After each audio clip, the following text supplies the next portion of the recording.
කරුණාවෙන් යහගුණ දම් තුන් හින්දා නිසි ලෙස දකිමි ඔබේ ශිල්පය දුන් හින්දා සිත තුළ අපේ දුක් ගින්දර අඩු හින්දා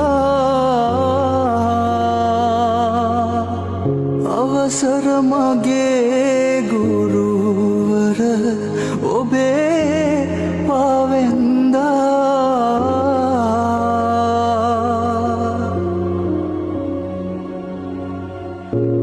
ධනවාසෙමින්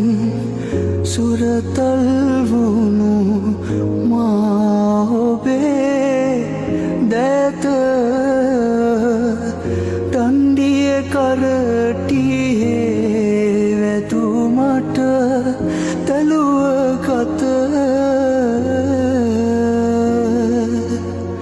සිහිවන විට